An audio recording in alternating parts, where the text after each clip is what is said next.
Hey guys, what is up? Welcome to the NFL Sunday Morning Show right here on the Hardcore Sports Network. I'm here with my guys James from Steelers by the Lake Podcast and Big C from Finn Posse Podcast. How you guys doing, man? Last Sunday before football. Now I'm gonna go full Bart Scott on you. Can't wait. It's the best time of year. Let's be real. The weather's the best. You got football like 4 or 5 days a week this time of year. I couldn't ask for anything more, man. I love this. Yeah, me too. Big C, how you feeling? Definitely super excited. Nervous though. Nervous about my football team. Curious to see what it looks like. See if we can put it together and hopefully have a successful year. Yeah. I'm not as nervous. I'm just excited. I can't wait for the day. I can't wait for Thursday. So let's just get this started by talking about Micah Parsons getting traded to Green Bay. We were talking about this a while back, and I'm like, I thought he was going to stay.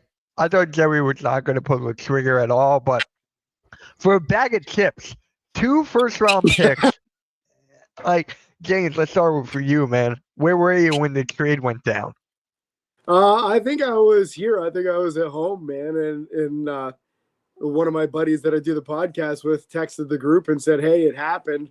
Here's the trade for 2 firsts to Green Bay and Kenny Clark." And I said, I mean, I kind of figured at this stage the compensation was only going to be 2 first-round picks just because Dallas had let it drag on too far, right? If you would have done this a month and a half ago, you have more leverage. You're going to be able to get more in return. But now the season's almost starting, and people know that you have to make a decision. Otherwise, he's going to start missing games and just sitting out on you. So that does force the value a little bit lower because of the urgency of the situation. Realistically, Green Bay, we all expect, I think most of us anyway, expect Green Bay to be very good as they have been, winning like 11, 12 games, which puts that pick probably in the mid to late 20s each of those years, which is back end of the first. That's not the greatest first round pick. It's almost second round at that point. So I feel like Green Bay definitely got the better end of this deal. Micah is one of the elite pass rushers and elite defenders in the whole league. So to lock him up at such a young age, and you're typically not going to get a pass rusher of that caliber late in the first anyway. I mean, once in a while that happens with a guy like TJ Watt, but it's rare that you luck out and getting one that late in the first that ends up that elite. So I think a tremendous move for Green Bay, and I think Jerry Jones needs to stop being a GM, man. He ain't good at it. No, keep him there. Keep him there, please. This is great for my division. Just keep him there. It's great for the rest of us, but man, for Cowboys fans, I'd be over this whole Jerry Jones being a GM thing. You know what's funny? One of my Cowboys friends on YouTube, he was siding with Jerry Jones because Micah Parsons was like all about the drama and everything, how he wanted the money and all that. I'm like, dude, he deserves that talk. He deserves that. So I'm like, I was just laughing at him on the phone. I'm like, dude, are you okay? Over there. So, yeah, Big C, how you feeling, man? I'm all right. I don't think anybody expected this trade to happen, right?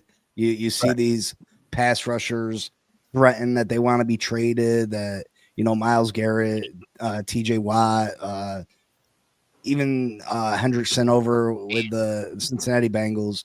You never expect these guys to hit the open market or get traded because they're just too valuable. And especially at such a young age, one of the top probably 5 pass rushers in all of football, you just didn't expect it to happen. And for what they got for him, it just wasn't enough. I mean, if you take the 2 first-round draft picks to get someone of the caliber of Micah Parsons, you got to use a first-round draft pick just to draft a player, right? So that's and the second one, I mean, you're getting a late-round pick. The Packers are probably going to be one of the better teams in the NFL. So, what are you getting, a late round first, early second round pick for a player of Micah Parsons' ability? That's just, I mean, it's not enough for me. But, I mean, in reality, the Cowboys weren't going to be competing for the division. I think I would tear it all the way down if I was Jerry Jones. I'd try to trade Dak Prescott. I would try to trade CeeDee Lamb and try to get all the assets you could possibly get and build for the future, because for the next couple seasons, it looks like it's Washington. Yeah. Bo, what's up, man? How you doing? Oh, doing all right. How's it going, guys? Good, good. I'm good. So we're just talking about Micah Parsons trade, man. How you feel about it? Yeah, I mean, obviously, if you're looking at it just from a player standpoint, it's not great. But you knew that Dallas wasn't going to do anything anyway, right? But when you look at how fractured that relationship was, even if they gave him the money at this point, it wasn't going to be a great relationship, right? Like it was going to be weird tension, probably some cancer in the room. Besides, you also now have other players that are there that have seen how this happened, right? So I don't think he wanted that reminder either, right? You want to have that success story when it comes to the contract of Dak still being in the room, whatever, right? So do I think they could have got more for him if they would have done it maybe pre-draft? Absolutely, right? I mean, but this is just the Dallas thing to absolutely fumble the bag when it comes to signing guys. So overall, they get an interior tackle, which they did need. They get a couple of ones, albeit they're going to be later because the Packers are going to be good. But there wasn't really a way forward for them to work together anymore. So I wasn't overly surprised about the trade. But at the end of the day, they really could have got more if they were just proactive about it.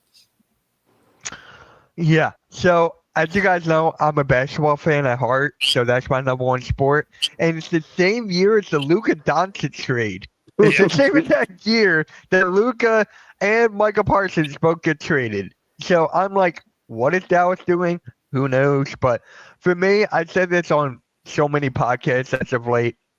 If I were them, I would rebuild as well. I would just take a step back, take a look what I have here, and it'd be like, where can we go from here? What's the next step? Maybe trade Dak, like Big C said, or something like that. I think it's time because their schedule right now is kind of tough. After yesterday, that late round first could be Arch, right? Like he looked awesome.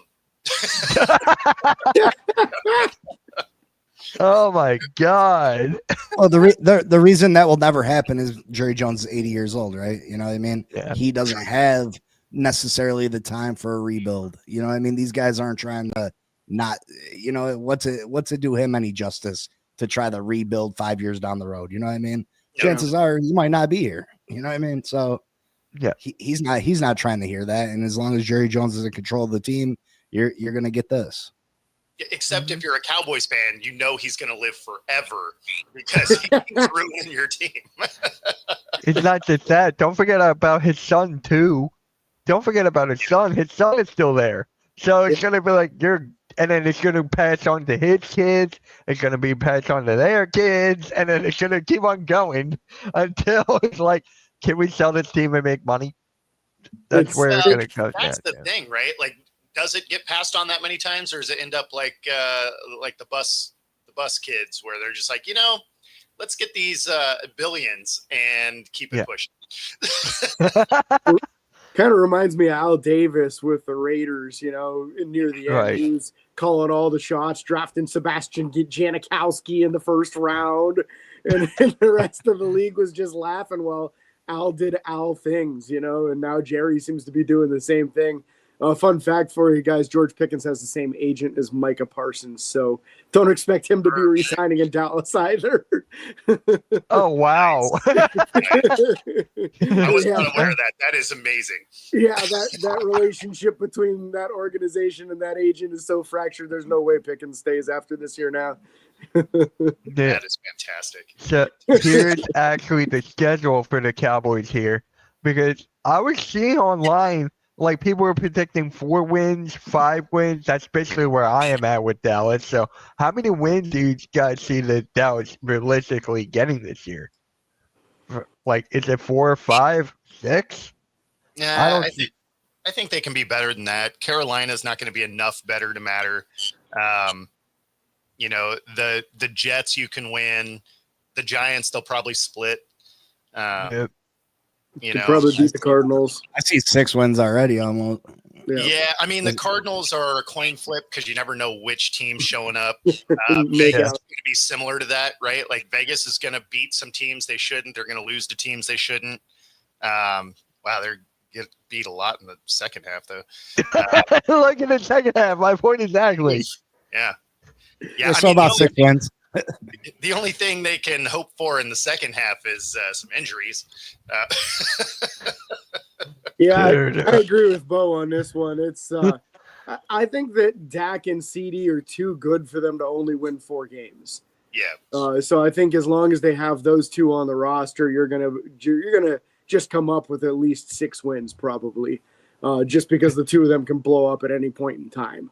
But the Yeah. rest of the roster isn't good enough to get you to 8 or 9. Yeah, Not at all. I think they can. Like the ceiling is probably an 8-win season. That would get the third. That would be tied with the Giants for third. I feel like in NFC East, that would be like right there. People think that actually is have the valid. Cowboys being like dead last.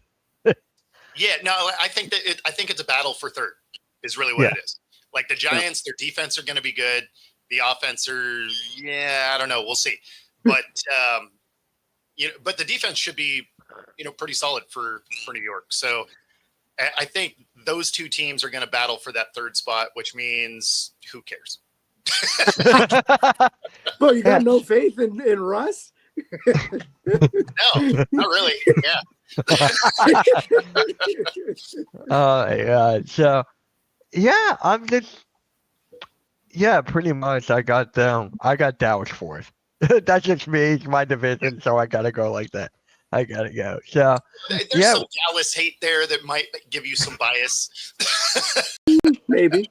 hey, I'm just living my life as an Eagles fan, Super Bowl champion right now. So it's just like just keep them down there. I've seen a prediction of the Cowboys going 0-17. I'm like, no, they're not the Saints. They're not the Saints. I got the Saints actually going 0-17 this year. I don't see them winning a game. I really don't. I don't know about you guys. They're But going to stumble into a win here or there. Like Yeah. it's going to happen. Somebody's going to be overlooking. It'll be a trap game that they sneak out of. Do they have the talent to go 0-17? No question. But that's the point I was getting at. Like, but yeah, no, who's the best player? they'll end up with a couple of wins just because someone's going to overlook that weekend and get beat. Yeah, or somebody's starting quarterback will go down a week before they play him, or there will be some sort of scenario. I agree. They'll eke out 1 or 2, but I wouldn't expect 3. Nah. I love Not that the at all. Browns signed another quarterback. Did you see that? Huh? The No. Browns signed another quarterback. Who? They brought Zappy to the practice squad. Nice. Why waste a practice squad spot for another quarterback? Are you really thinking that? I mean, you have to have zero faith in Shador at that point, right? 'Cause Didn't they there's no- let go of Huntley? They let him go, right? They let him walk. Yeah. So at this point, they have, Flacco. Obviously, they have Gabriel, and of course, Shador. Mhm. Oh my God. That's Like just Zappy would still be I didn't out even there know that. if everybody gets hurt, right? And again, if you're going to your practice squad guy, there's so much that went wrong that year. Like, what are we trying to do? Like, you don't need to carry that fourth quarterback. I just thought it was hilarious because they signed him a couple days ago, and I was just like, what is their thing with quarterbacks this year? We're just going to Yeah. sign every available quarterback.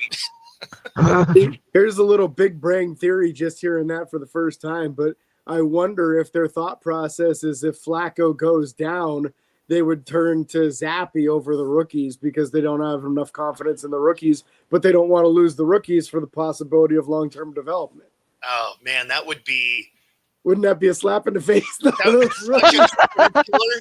That would be amazing. I hope they do it. Like, Yeah. just for the interest of the Browns being the Browns, like I hope that's exactly how it plays out. Not that Flacco gets hurt, but say that you're like, okay, he retires or who knows. Yeah. Weird stuff happens because it's the Browns. That would be hilarious if you get elevated from the practice squad ahead of your 2 rookies. That would be amazing. Steelers carrying 4 quarterbacks. Right now, yep. Well, Oh, wow. technically, Will Howard's on the IR now, So Oh, that was just a temporary move. Honestly, I think they tried to trade Skylar Thompson and couldn't find either enough compensation or somebody that was interested enough. He'd probably be an upgrade for a few teams for a backup quarterback. So I think they'll hang on to him and see who goes down in the NFL and see if they can move him. Yeah, And Ralph, if we're including guys on IR, that would make the Browns have 5. Yeah, with Deshaun, right? Yeah, it's exactly Yeah. Deshaun. So, yeah. so my guy Blaze went, that would be legendary. Browns being Browns. I love it. Yeah, right? Just in the interest of watching the world burn, let's do dumb stuff, and immediately you think of the Browns. Well, now you immediately think of the Cowboys with the Micah Parsons trade now. So it's just like neck and neck. Mhm. I think. I think it. I mean, Yeah. I give the Browns the edge. They're definitely more dysfunctional because Yeah. the Cowboys at least accidentally win, right? I mean, we're only a year removed from 3 12-5 seasons in a row, right? Like, I mean, Yeah. now they did nothing in the playoffs, but they know how to win. The Browns, you cannot make that argument for. All right. Let's get right into the standings predictions here. And guys, at the end of the season, we're going to go back and see who actually got the most right. So let's just get started here with the AFC East. And we're going to actually start with Bo here. So, Okay. Bo, who do you have winning the AFC East and so on and so forth? Let's see. Let me find my sheet. Don't start with me, actually. Let me find my sheet. Okay. I want to stay consistent between shows. All right, James, you would start off with you then. All right, fair enough. I think number one's easy. I'll take the Bills. I'll put Miami at number 2, New England 3, and the Jets in last place in this division. Okay. You know what? Here. And then, okay, what about you, Big C? What do you got? The AFC East. Yep. I mean, you got to pick the Bills until someone can prove that they can beat them, right? Okay. And then for the second spot, you're gonna go with your Miami there. Of course. All Of course. right. Who you I mean, got if you look third? at the rest of the division, you know, people are bigger on Mike Vrabel than I am. You know, did he have success in Tennessee? Yeah. But he had one of the best running backs of all time in his prime. He had a pretty good defense over there. But they act like he has a bunch of Super Bowl titles under his belt. You know what I mean? I think the Patriots are still a year away from really being a decent team. They need to get some more offensive help. They don't have a lot of playmakers on that side of the ball. And then the Jets are the Jets. You know, Justin Fields is their quarterback. And, the Miami Dolphins won 8 games last year with Tua missing 6. If Tua can remain healthy, which is a big if, I expect them to be pushing for a playoff spot at the very least. All right. So you got New England third and Jets 4, or you guys all the way around?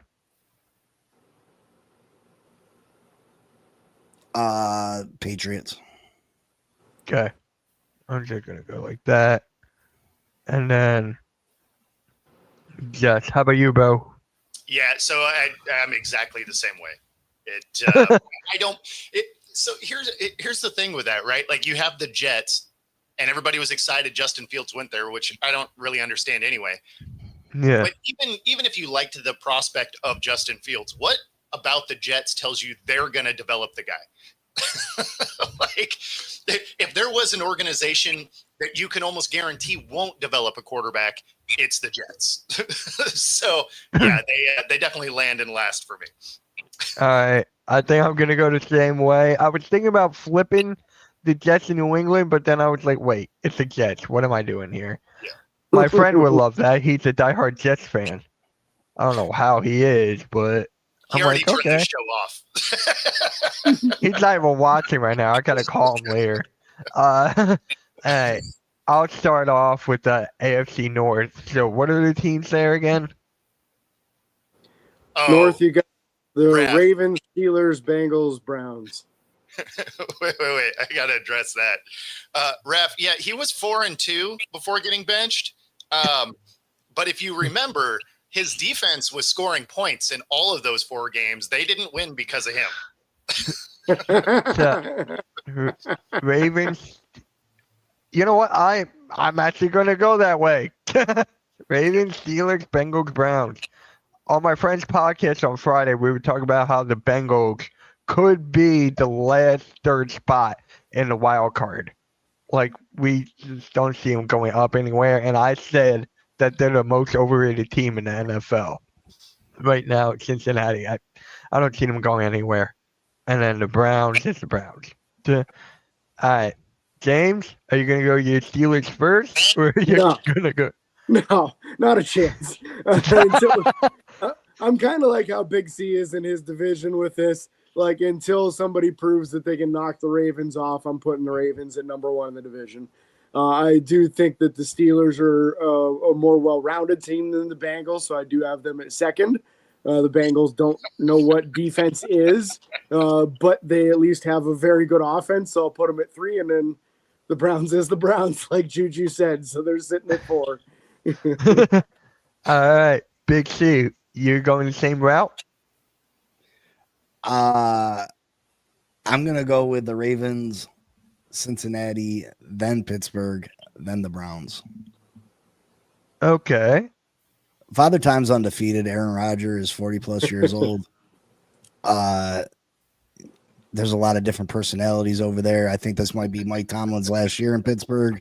There's a lot of variables that things could go wrong. You know, they could be very good. You know, they could compete with. I think the Ravens are the best team in the one between them and Philly. They're the 2 best teams in the NFL, in my opinion. But Pittsburgh has they have a lot of talent, but they got a lot of things that could go wrong over there. And Cincinnati's offense is just outrageous. So I think Cincinnati wins more games this year than what they did last year. And I think Even with that defense? Yeah, I think even with the defense, I mean, they can score 40, 45 points a game, you know, which they did last year. I think the defense will be a little bit better this year, which should be enough for them to be better. All right. And Bo, who you got? Yeah, so obviously the top spot on this one's easy, going with the Ravens. That second spot is tough because the Bengals do have the ability to score a lot of points. They just can't stop anyone from scoring either. And then on the Steelers, it's hard to bet against them because all they do is rattle off 9-win seasons. So I'm still going to go with the Steelers in the second spot, but I don't feel good about it, right? Because Okay. the Steelers are a Rodgers injury or a slow start away from the personalities destroying that team. And, we're kind of hoping for it, but whatever. But at the same time, I don't believe in the Bengals either because, again, they don't play defense at all.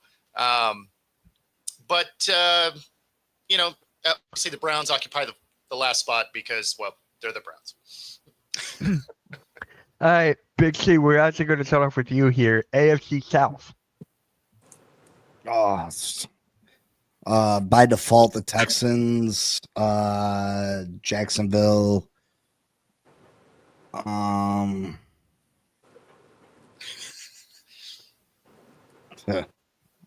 Exactly. Yeah.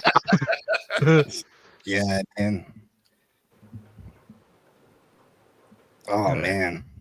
Come on, you want Danny Dimes. I'm not sure. They're yeah. Man, probably the Colts and then Tennessee. All right. Okay. I think Cam Ward was Cam Ward. If this was any other draft, probably wouldn't even been a first round draft pick. Exactly. Yeah. All right. Bo, who you got? Yeah, I'm that exact same order. I didn't like any of the quarterbacks in this draft. I didn't think there was a single first round pick had any of these guys came out in last year's draft. So the Titans need a lot of stuff still. The Colts, like just routinely doing weird stuff. So I'm going to go with the Jags. Obviously, this needs to be a huge year for Lawrence, right? Like he needs to prove that contract he got is supposed to be a real thing. But yeah, like Big C said, by default, the Texans win this. All right, James. Yeah, because the Texans are the only decent team in this division here. So, as much as I'd love to say the Colts to be something different at the number 2 spot, I just can't pull myself to do it. The Jags should have enough talent at wide receiver now to do something on that offense and at least win 7 games, which is probably enough for second place. So I'll go Texans, Jags, Colts, Titans, just like the other fellas here. I like that we're all either going to be all right or all wrong. Yeah. All right. I'm going to go Texans, number 1. That's like undoubtedly the team that's winning it. Jaguars, 2. I'm not the biggest fan of Trevor Lawrence. I never liked his game at all. I just thought he was just one of the most overrated players in the league. I call him Bo Callahan. So if you guys can draft it, you will understand that joke. So Nice. I call him Cole, and then Colts next. Even though I'm not a biggest fan of Daniel Jones, I am not. He's gonna fall flat on his face again. And then Titans here, and then I'll go for Monster's real. All right. Who is it for the West? I got it right here. Denver, Chargers, Chiefs, Raiders. Okay. Huh. You know what? I can't. They're still going to take a step back, but I still got the Chiefs 1. Broncos 2. And then I got, what is it? The Chargers and the Raiders? Yep, I'm going to go like that. Chargers, Raiders. The Raiders still get Genty, but I don't think that's going to put them over the Chargers. So I'm going to go like that. All right, James, who you got? Man, it's going to sound super unoriginal. I'm following on that one, too. I've got the Chiefs. The Broncos, I thought, showed enough that we should expect good things of them this upcoming season. And the Chargers, to me, are a lot better than what the Raiders are. So I feel like there's a pretty big gap between those top 3 and the Raiders. All right, Big C. I got Kansas City, then the Chargers, then Denver, then the Raiders. Gotcha. Chargers, Broncos. Okay, got it. And then, Bo, what about you? Yeah, so I'm following Big C there. I have the Chargers in that second spot. The Raiders are going to be a fun watch this year, though. They are. They're not going to win a ton of games, but they're going to win games that they shouldn't. And so I think they're going to be an entertaining watch. They're going to give their own division some trouble. But ultimately, first year of them building their new culture, I don't think they do much. All right. And then we're going to, Bo, right back at you, NFC East. Let's see.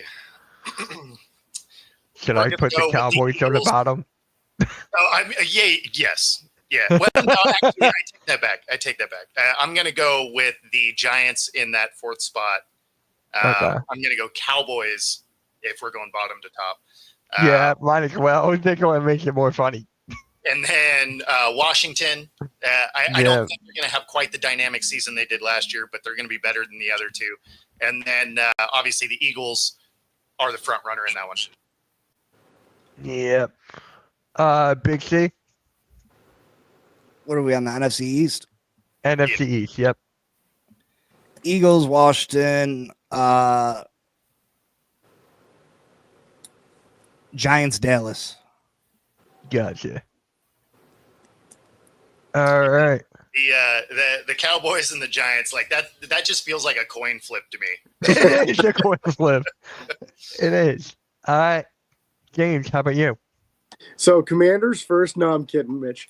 I don't care if you put Commanders first, you'll be wrong there. But attaboy. Attaboy. all right, you got Definitely. Eagles here. Okay. Yeah, I got Okay. Eagles in Washington. I'm going to go Giants in the 3 spot and Cowboys in the 4. I think they're just going to be kind of a mess now after this trade. All right. So for me, I'm going backwards. Cowboys, Giants, and I'll put Commanders here. And then my Eagles up here. Pretty self-explanatory there. And then the NFC South, or North. NFC North. Who is that again? North is Bears, Lions, Packers, Vikings. Oh, this is going to be a tough one. This is actually a tough one. I'm going Green Bay 1. I'm going to go Green Bay 1. Lions 2. Vikings 3. And then Bears 4. All right, James, how about you? I'm going to go Lions in the 1 spot. Okay.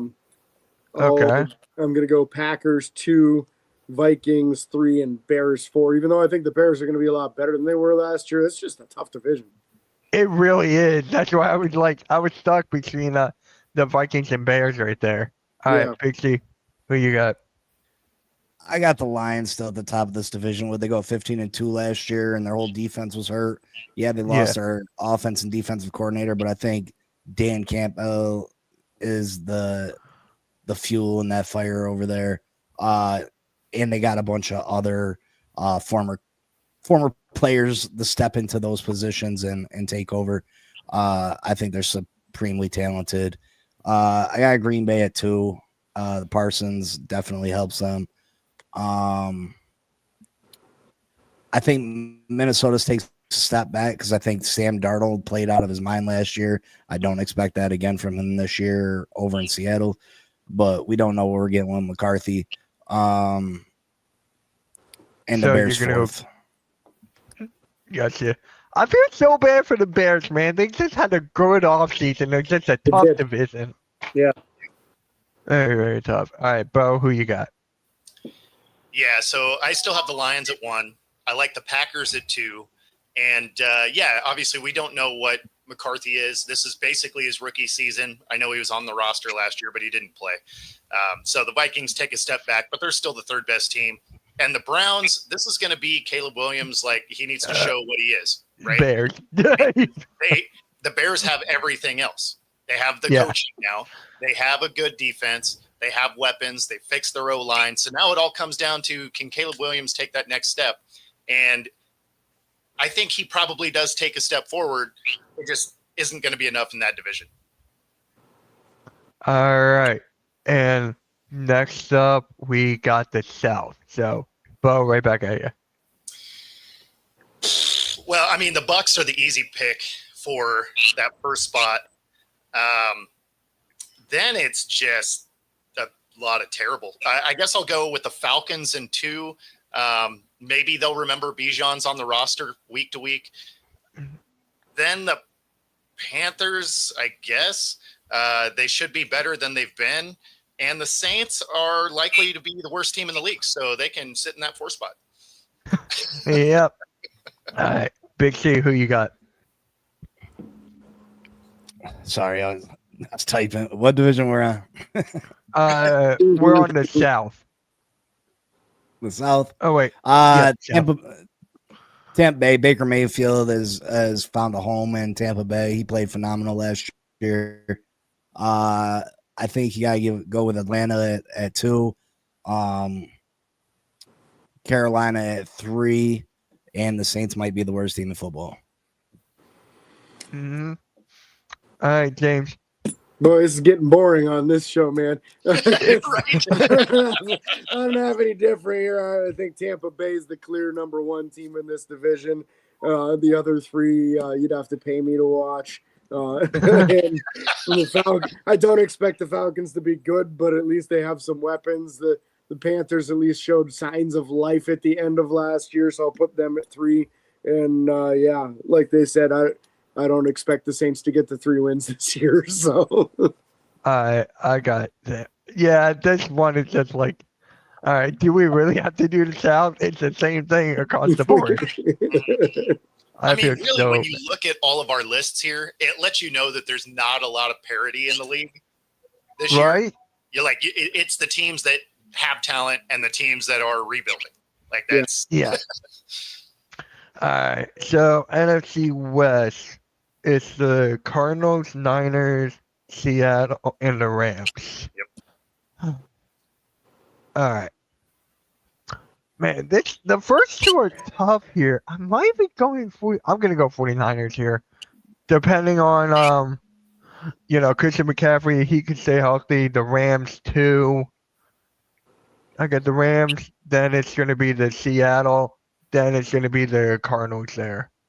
I think. No, not Seattle. There we go. Man, I can't spell Seattle. Damn. And then we got the Cardinals here. All right, James. So it seems like it's every other year for the Niners that enough guys Right. stay healthy for them to make a run. So I'm going to gamble that this is the year that the Niners stay healthy enough to make a run. I'll put them at Okay. number 1, the Rams at 2, Seattle at 3, and Arizona bringing up the rear just because they're so inconsistent and unpredictable. Yeah. All right, Big C, who you got? I think it's a toss up between the Rams and the 49ers. The 49ers were so good the last few years up until last year with all the injuries, but they lost a lot of key pieces. We don't know if Christian McCaffrey is going to be healthy. So you don't know what you're going to get with them. The Rams were phenomenal. They almost knocked Philly out the playoffs last year. I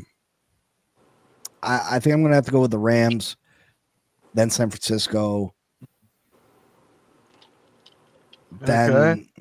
and then it's who do you trust more, Kyler Murray or Sam Darnold? That's a toss up. I'm gonna go with Seattle though, and then the Cards. All right, and then Bo.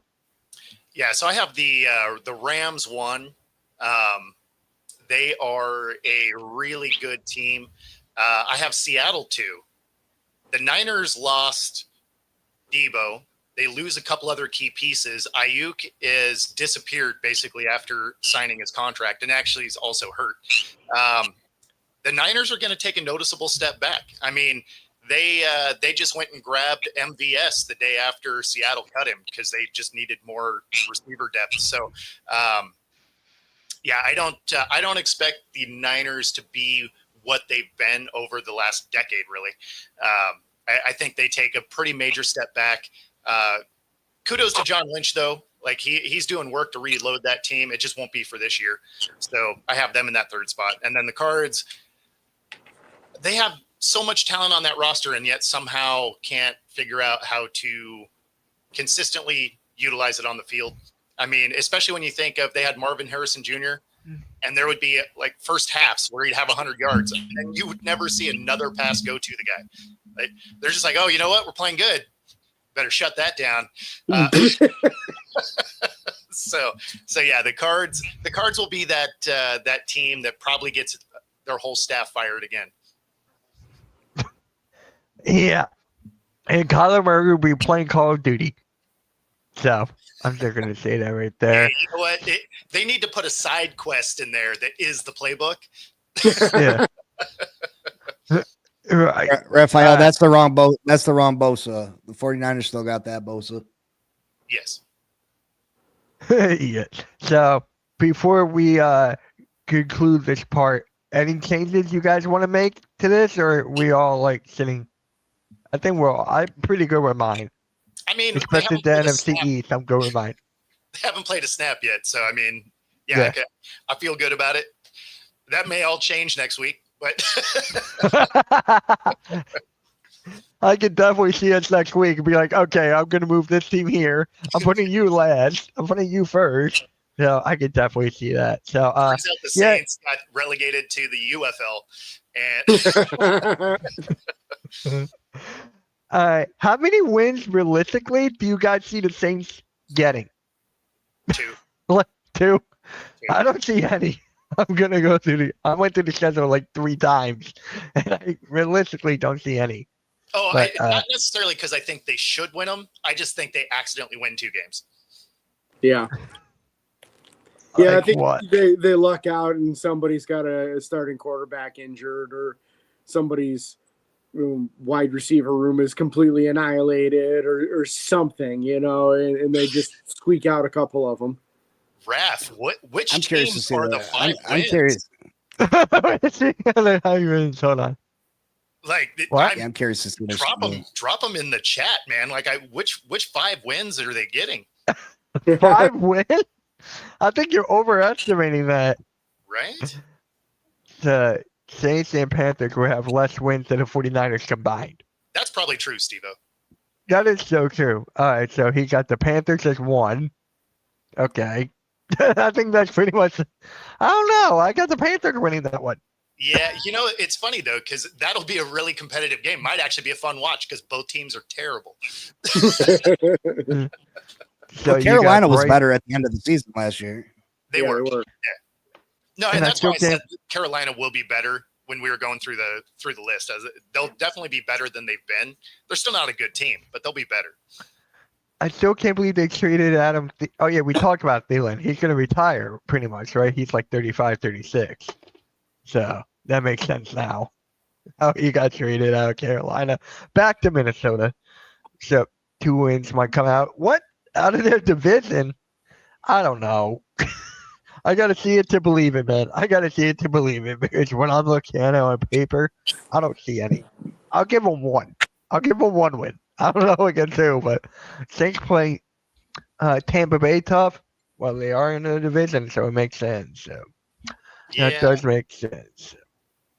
Anyways, yeah, if there's anything else you guys want to talk about for the 13 minutes, we can. If not, we could just call it early, be ready for next week. Because next week, we're going to have a lot to talk about. Next week, we're going to go through games, predictions, all that good stuff.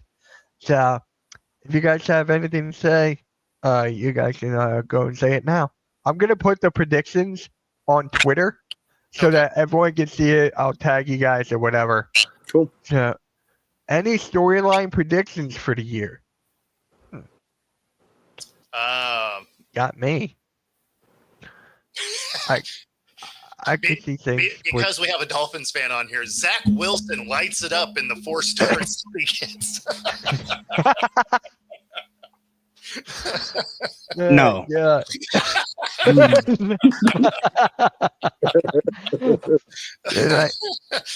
Yeah, I couldn't say. Miami shocks Buffalo week 3 in Buffalo. Woo. That's that early was- enough in the year that I could see it. Yeah. Yeah, and then the next time you guys play will be the reverse. So Arch Manning looked. Yeah, I didn't watch the game. I did not, but I heard he played awful. I heard it was like really bad. Yeah, it was like 50% throwing for like 170 yards, a touchdown, and a pick. Like it wasn't a great showing. It wasn't as bad as everybody's making it sound. They're just making it sound that bad because everybody was like, he's winning the Heisman before he played any real football yet. And I realized he got a couple of starts when Ewers went down, but I mean, it wasn't against any kind of juggernauts of teams. He gets to start off as a starter against Ohio State. So, I mean, Yeah. welcome to the league kind of thing. And it didn't look good. But that being said, Ohio State didn't exactly kill him either. It was a 14-7 game. Yeah. And So all place the production was Cowboys pretty beat much the Eagles fourth in the opener. Here comes the Phillies Heat. All right, so they're gonna. All right, so I see the Browns beating the Steelers. So we'll just go into that then. All right. And you're right, when too much hype for Manning. But you knew it was gonna be. Yeah. Did you see Yeah. when Peyton and Eli were reacting to it? The interception that went viral. That was hilarious. My God. Most of his production was in the fourth quarter of that game too, because I turned it on in like the third, and he only had like 38 yards passing, and so most of that 170 was in the fourth. So he did turn it on a little bit at the end there. Yeah. My assumption is that he probably didn't have much in the line of time for throwing the football game. So- James, did Purdy play better than Archie Manning then? In the very first drive, yes. And the rest of the game, no. I still can't believe that's his brother. That's Brock Purdy's brother. Yeah. That's hilarious to me. Yeah, his Oh, little yeah. brother playing starting QB for Nevada, and and I'll give him credit. The kid's athletic. He is Oh, yeah? quick. He's elusive. The problem is that Penn State has a defensive end and a defensive tackle that are expected to be top prospects next year, and they just terrorized that poor kid. I think Oh, no. Sutton had like 3 sacks in the game. The D tackle had an interception. Like he just the poor kid was running for his life. Oh, here's one that's kind of funny. Is so Shiloh Sanders, right? He gets released. Yeah, right. You know, not that that was a huge shock or anything, but then he throws that punch after getting bullied on a play, and they levied a fine for him today, or maybe last night, which means his NFL career will be negative money. That's funny. Because the fine will be probably as much as he earned during preseason. So Is that even possible? I didn't even think that was possible. well, it's because he swung, right? Yeah. You know, preseason they don't usually do like fines for hits and stuff like that. But if you swing, they'll still get you with those NFL fines. I didn't see exactly what the NFL fine was, but you don't make a lot in the preseason, especially as an undrafted guy. So there's a good chance that the fine was bigger than any of the money he made in the NFL. Yeah, Florida State. Yeah, they beat Bama, right? Florida State beat Bama. They beat him up. It was like, What was the score to that? I gotta look that up. What was the score to that game? Doubled them. I think they had like double the points. yeah, Hold on, I gotta look at this now. All right, where are you? Do you guys think that the money that college players is ruining college football? I think it kind of ruined loyalty. Yep. Like you used to be able to bring a kid along and take a couple of years to develop them and have like that plan of succession where you've got your junior and you're going to start him for a couple of years, but he kind of had to earn his spot. And that's going away because, you can just take your NIL deal to this smaller school. They'll pay you everything that they've got available to pay to an NIL kid, and they'll start you when you probably aren't physically ready for the league yet. But yeah, I think it's more of a loyalty thing that got ruined than anything else. And honestly, I think the kids deserve the money. It's a $1 billion corporation.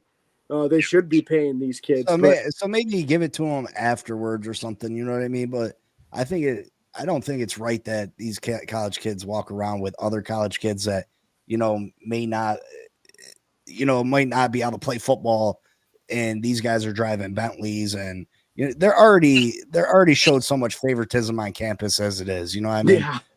I mean, if you ever seen the video of Alabama where they got a separate cafeteria and they can go up and get steaks every day, and you know what I mean, where the rest of the student body has to go and eat the shit that they put out for them. You know what I mean? And I think it's ridiculous. I think it hurts professional football too, because these players are no longer like, oh my God, I'm becoming an NFL player. My dreams are coming true.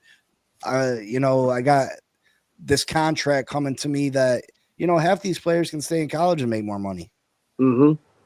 Yeah. And I think you'll see some of that too. Some of these guys that are getting reports from those scouts that say, hey, you're not going to be a top 3 round NFL guy. You should stick around in college as long as you can. If you can get these NIL deals, you can probably make a couple million a year in NIL deals rather than your $800,000 a year as a back of the roster guy who might get cut. Well, and not even just that.